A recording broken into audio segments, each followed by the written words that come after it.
Imaginez une réalité où votre âme n'est pas immortelle, mais une simple illusion, une illusion forgée par la nature elle-même. Vous croyez connaître l'âme? Vous n'avez encore rien vu. Baruch Spinoza, philosophe du XVIIe siècle, a bouleversé les idées sur Dieu, la nature et surtout l'âme humaine. Ce qu'il a proposé ne ressemble en rien à ce que vous avez toujours cru. L'âme n'est pas une entité séparée, mais une pensée qui jaillit directement du corps et de la nature. Pour Spinoza, l'âme humaine n'est pas un principe immatériel, une étincelle divine qui réside dans un corps déchu.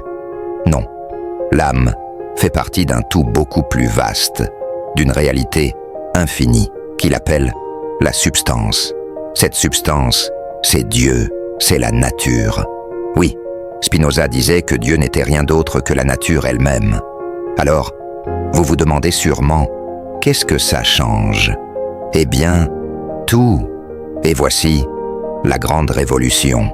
Spinoza disait que l'âme et le corps ne sont pas deux choses séparées, comme le soutiennent d'autres philosophies. Non, l'âme est une partie du corps, une pensée qui en découle. Elle est tout simplement l'expression du corps dans le monde des idées.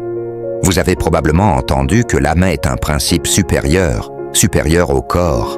Mais imaginez ceci, l'âme, ce que vous croyez être votre essence, n'est en réalité qu'une réflexion de votre corps. Oui, c'est aussi simple que ça. Spinoza n'a pas seulement redéfini l'âme, il a aussi redéfini notre relation à l'univers. L'âme humaine, selon lui, est la manière dont la nature se connaît elle-même à travers nous. Chaque pensée que vous avez, chaque émotion que vous ressentez, est une partie de ce grand tout. Ce que vous avez toujours cru être une recherche de l'âme ou de l'esprit, c'est en réalité une recherche de la nature elle-même. Chaque pensée que vous avez, chaque acte que vous posez, est un reflet de l'univers. Alors, qu'est-ce que cela signifie pour vous? Et si comprendre l'âme était aussi simple que comprendre la nature? Mais attendons un instant, ce n'est pas aussi évident qu'il n'y paraît. Spinoza ne s'arrête pas là. Il va encore plus loin en nous expliquant que nos émotions ne sont pas des mystères incompréhensibles, mais des réactions naturelles de l'âme aux influences extérieures. La colère, la joie, la tristesse ne sont que des réponses à ce qui se passe dans notre corps. Imaginez que vous êtes en retard pour un rendez-vous important. La frustration monte et vous vous sentez enragé. Spinoza dirait que cette émotion n'est pas un coup de foudre divin, mais simplement une réponse naturelle à un manque de contrôle, tout comme une vague qui se forme dans l'océan.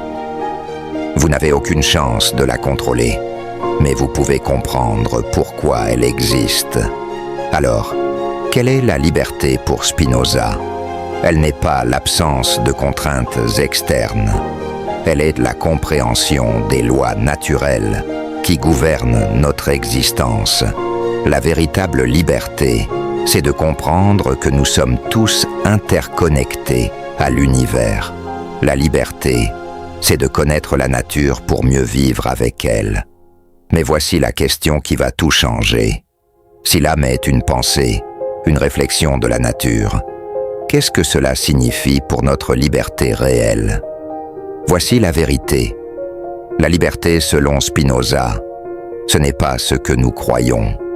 Comprendre notre âme et notre place dans l'univers, c'est accepter que nous ne sommes pas des entités séparées, mais une extension de la nature.